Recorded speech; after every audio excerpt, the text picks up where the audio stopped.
Hello friends, good morning. নতুন আর একটা ভিডিওতে তোমাদের সবাইকে স্বাগত। তোমরা কেমন আছো? আমি মৌ আবারও চলে এলাম। হ্যাঁ বলি, এই ভিডিওতে বলবো আমার গলার অবস্থা কেমন আছে। ওরই মধ্যে একটু ভালো আছে। দেখো, আমি সকাল সকাল চলে গেছিলাম আমার ছাদ বাগানটা দেখতে, কারণ কদিনই ঝড় বৃষ্টি আসছে, মানে ঠিকভাবে আমি পরিচর্যাও করতে পারিনি, কারণ আমার কাজের প্রেশার ভীষণ ছিল। তো সেই কারণে সকাল সকাল চলে গেছিলাম আগে ছাদে ফুল গাছগুলোকে দেখতে, তারপর এসে একটু সবজি, একটু মাছ, আর আমার মেয়ে এখন যেটা সব থেকে বেশি পছন্দ করছে সেটা হচ্ছে সজনে ফুল ভাজা। তো সবগুলোই রান্না করে নিলাম। রান্না করে নেওয়ার পর আমি লাঞ্চটা বাড়িতেই করে চলে এসেছিলাম।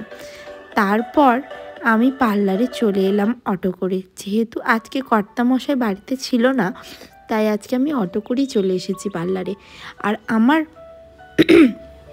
পার্লারে কেরাটিন বুকিং ছিল। কেরাটিনটা কি, সেটা হচ্ছে একটা ট্রিটমেন্ট হেয়ারের, তো ওটাই বুকিং ছিল। তো ওটাই আমি করছিলাম। করার পর আমরা কিন্তু চলে যাব আজকে সাজাতে। সাজানো আজকে বুকিং হয়ে আছে, কিন্তু কাজ ঢুকলে কি করব বলো। একদিনে আমি এতগুলো কাজ নিই না যদিও, কিন্তু কি করব, কিছু করার নেই। কেরাটিনটা যেহেতু আমার বুকিং ছিল, তো তাই আমাকে করতেই হয়েছে।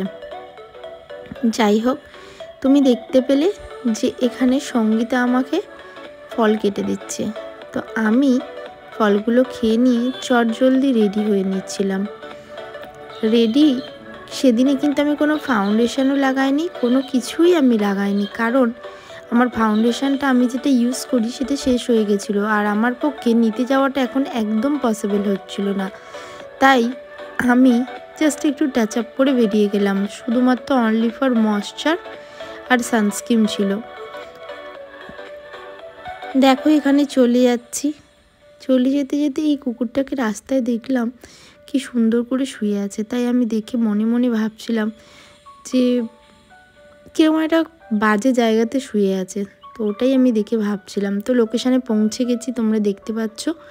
লোকেশানে পৌঁছে যাওয়ার পর আমি ভাবছিলাম এত ভেতরে বাড়িটা, কিন্তু অনুষ্ঠানটা হচ্ছিল একদম রাস্তার ওপরে।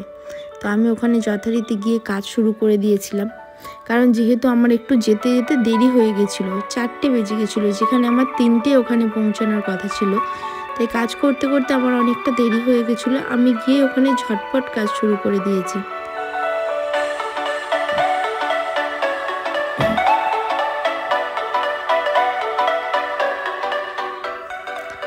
দেখো তোমরা কেমন লাগছে।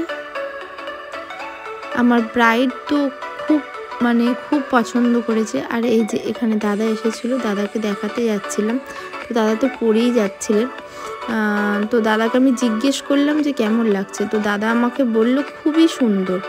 এত ভালো লেগেছে যে অবশ্যই বিয়ের দিনের থেকে অনেক বেশি সুন্দর। তো তোমরাই বলো কাজটা কেমন হয়েছে।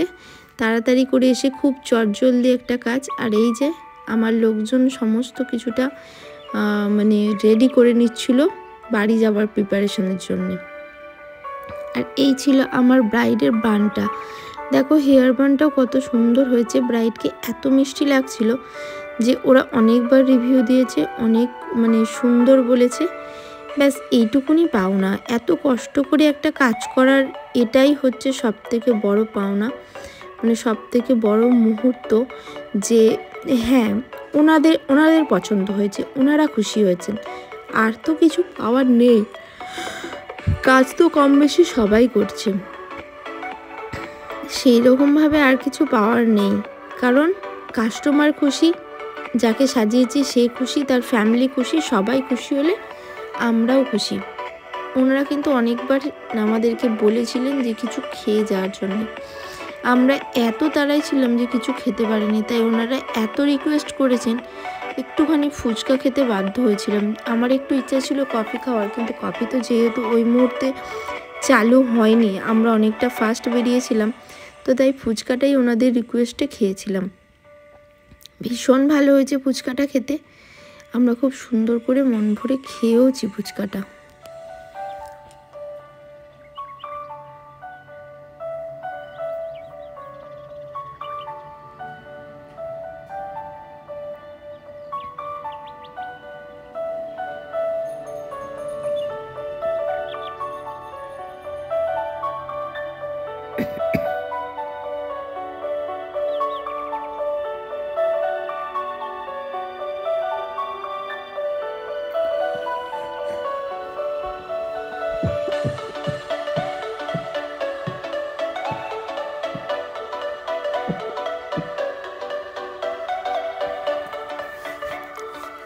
আজকের মতন ভিডিও এইটুকুনি।